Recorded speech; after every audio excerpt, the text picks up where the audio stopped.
Olá, nossos alunos e nossas alunas do EJA. Mais uma aula de Ciências Humanas. Vamos lá então. Lembrando que a aula de hoje ela é voltada para a segunda etapa do Ensino Fundamental, segundo semestre, módulo 1, unidade 1. O tema é a formação do território brasileiro. Nossos alunos e nossas alunas do EJA, quando nós falamos de formação do território brasileiro, nós estamos falando basicamente de quê? De um território que teve todo o envolvimento de povos, né? Durante todo esse processo de formação ao longo dos anos.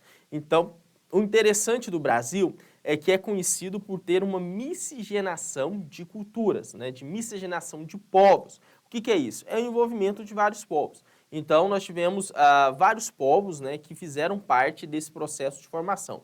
Relembrando que aqui no Brasil, nós já existiam, né, já viviam aqui povos indígenas, né, que já viviam aqui, já tinham os seus aspectos culturais, já tinham todos os seus elementos da cultura, né, já de uma certa forma, já tinha um domínio, né, perante a área. E aí, então, em um determinado momento, né, da história, os povos europeus, né, basicamente os povos ali de Portugal, saíram dali, vieram para cá, colonizaram os chamados povos indígenas que viviam aqui.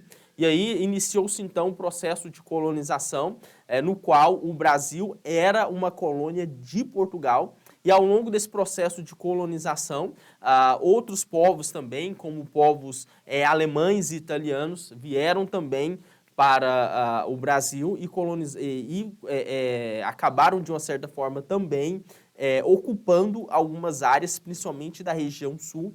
E os povos africanos vieram para cá para serem escravizados em um determinado momento também do contexto histórico e também fazem parte, né, dessa formação do território brasileiro, né? Então a aula de hoje é uma aula que nós estaremos voltando a essa formação do território brasileiro. Vamos lá então. Formação do território brasileiro. O território brasileiro atual formou-se através do quê? Dos processos de ocupação, o desenvolvimento de atividades econômicas que tiveram início no período da colonização, né? Foi o que eu disse para vocês. Costuma-se dividir esse processo histórico em 4 fases relacionadas aos séculos, que é, primeira fase, século XVI, segunda fase, século XVII, terceira fase, século XVIII e a última fase, século XIX. Então, na aula de hoje, nós estaremos falando sobre essas 4 fases do processo de ocupação e do processo de territorialização aqui do Brasil. Então, lembrando que cada uma dessas fases, né, cada um desses séculos, há uma ocupação, há uma organização. Nós estaremos mostrando também o mapeamento, os mapas para vocês, de ocupação do território brasileiro a partir, né, dessas fases. Vamos lá então. Cada século o quê? Possui suas particularidades. O que significa? Cada um dos séculos tem a sua organização. É um ciclo, né, chamado de macroeconômico e também acompanhado de ciclos secundários e, consequentemente, de fluxos populacionais em direção ao interior daquele que era o território brasileiro. E a exploração também do pau-brasil, das drogas do sertão e do cultivo de cana-de-açúcar, a extração do ouro e também do café são exemplos de evolução da economia brasileira até o século XX. Esse período, então, é um período em que há uma ocupação. Inicialmente, a ocupação do território brasileiro iniciou-se por áreas litorâneas, eu vou mostrar mais à frente no mapa. Então, nós temos uma área litorânea, né, que é justamente do litoral do Brasil, próximo ao mar. E ao longo do tempo, essa ocupação ela foi avançando até o interior do Brasil. Até a chamada Na Marcha para o Oeste, que foi o último movimento de ocupação, né, da parte interior do Brasil, né, do país. E ao longo do tempo, houve também uma alteração, uma mudança da parte econômica.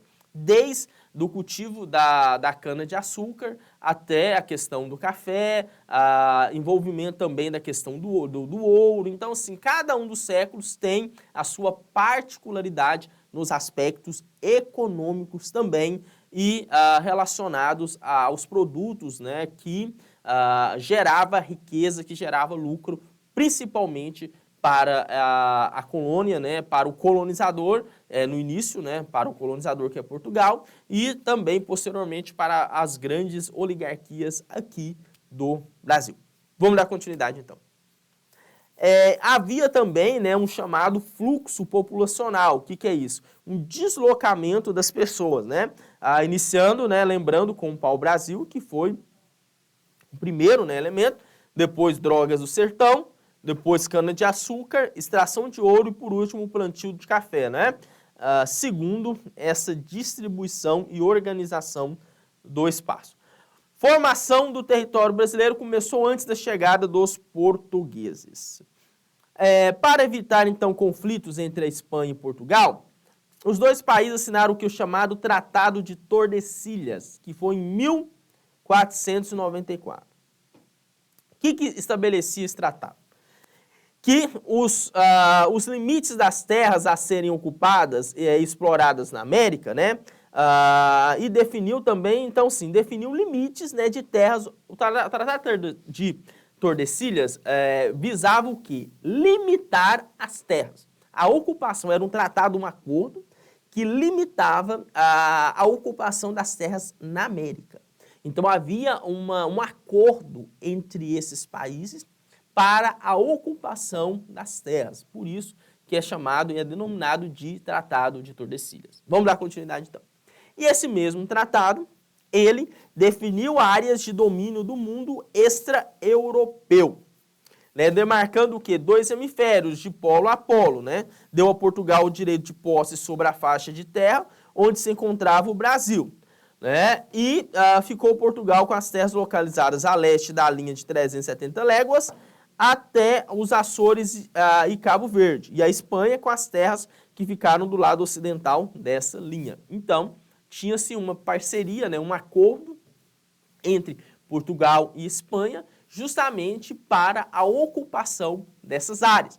E aí esse tratado ele contribuiu para a formação do território. Então, por exemplo, por que na América do Sul nós temos uma parte ocupada justamente pela Espanha e outra parte ocupada por Portugal? Justamente por causa desse tratado, né? Esse tratado, esse acordo, fez com que alguns países, que a Espanha ocupasse alguns países e que Portugal ocupasse aqui o Brasil, né? Então há todo um acordo entre esses países. Na época houve todo um acordo. Vamos dar continuidade então. A ocupação portuguesa do litoral brasileiro só teve início o quê? Com a criação dos chamados regimes de capitanias hereditárias, né? Por Dom João III, que foi em 1532. Isso implantação mesmo em 1534, né? Até então, essa exploração do novo território era o quê? Era basicamente individual, né? E concedida pelo quê? Por Dom Manuel e Fernando de Noronha, né? Visando o quê? Justamente o arrendamento e o comércio do chamado pau-brasil, que eles buscavam muito essa mercadoria, né?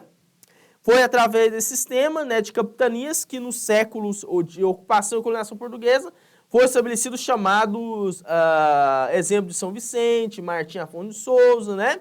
E, além de tudo, Portugal deu início à chamada colonização do Brasil para compensar o que? A perda para os muçulmanos de importante comércio no norte da África, né?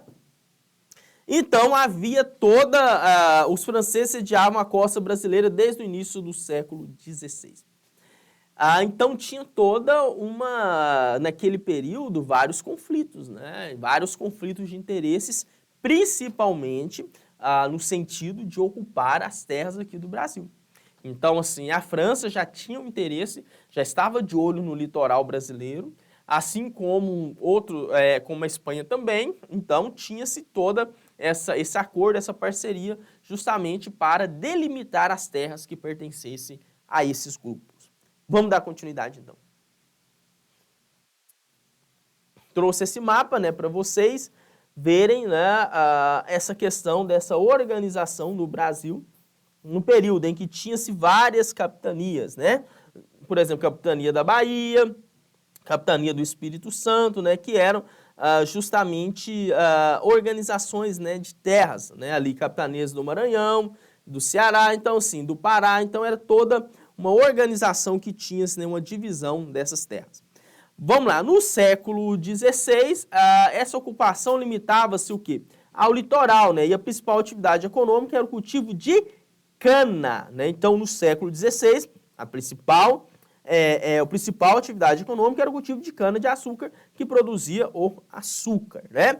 E essas propriedades rurais eram grandes extensões de terra cultivadas com a força de trabalho escravo. Vamos lá, século XVI, cana-de-açúcar e trabalho escravo. É o que marca o século. Então, no século XVI, nesse período, tinha-se o trabalho escravo e a questão da produção de cana. Vamos lá, então. Aí eu trouxe para vocês esse mapa que mostrava justamente isso, né? O pau-brasil aqui de verde e a cana-de-açúcar, né, justamente aqui de vermelho. Então, são exemplos de expansão desses produtos. Já no século XVI século XVII e XVIII, foram marcados pela produção pastoril, que adentrou o oeste do país, e também pela descoberta das chamadas jazidas de ouro, onde? Em Goiás, Minas Gerais e Mato Grosso. Então foi nesse período em que adentrou ainda mais a ocupação do país, principalmente pela descoberta de ouro em Goiás, Minas Gerais e Mato Grosso. Então a descoberta de ouro fez com que adentrasse mais no continente e despertou ainda mais interesses dos portugueses por essa área. Né? Então, o que marca basicamente a questão econômica é isso, é a questão do ouro, é a questão do minério. Vamos dar continuidade então. Eu trouxe para vocês dois mapas, a economia do território no século XVII, e aí o ouro é onde está aqui marcado, né, de amarelo, então nós temos onde fica o ouro. Tem as drogas do sertão, que é um verde mais claro, e a pecuária, né, com um verde mais escuro. Então, são áreas que tinham domínios justamente por esses produtos.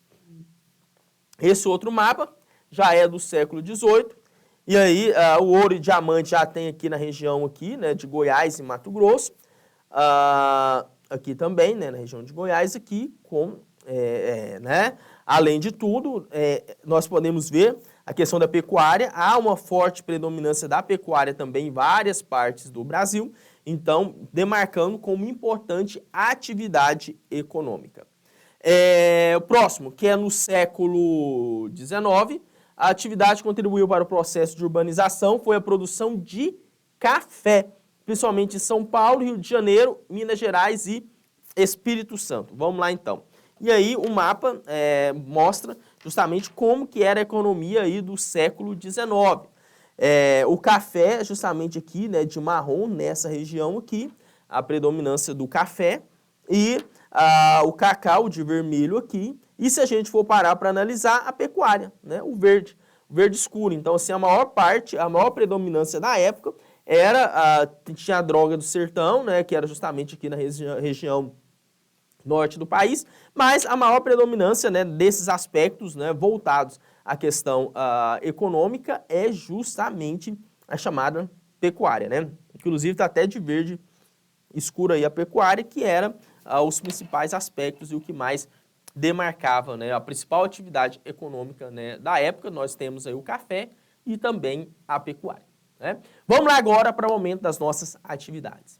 Nesse momento, eu estarei fazendo, né, a correção de uma das nossas atividades. 6.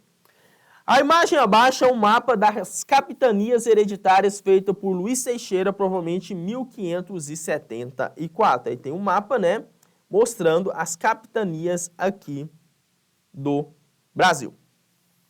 E a questão é o seguinte: apesar do intuito, né, de Portugal em utilizar as capitanias hereditárias como forma de garantir a colonização e o povoamento do território colonial, as dificuldades econômicas e de enfrentamento das populações indígenas o que impediram o sucesso das capitanias. Apenas 2 capitanias hereditárias conseguiram obter lucros e eram capitanias da onde? De São Vicente e Pernambuco. Resposta D, de dado. Então, das capitanias, apenas 2 que conseguiram, né, lucrar e conseguiram receber, né, serem vitoriosos, né? Principalmente por quê? Porque os povos indígenas, havia toda uma luta, né? Porque a terra pertencia aos povos indígenas, né? Eram deles, justamente deles. Então, eles que ocupavam a terra. E aí os povos europeus, né, os portugueses vieram para cá, ocuparam, colonizaram e havia todos esses conflitos, né? E aí, nesse período, as únicas capitanias que foram para frente foram justamente essas 2, que no caso é a alternativa D de dado. E é isso, nossos alunos e nossas alunas do EJA. Até a próxima aula de Ciências Humanas. Obrigado!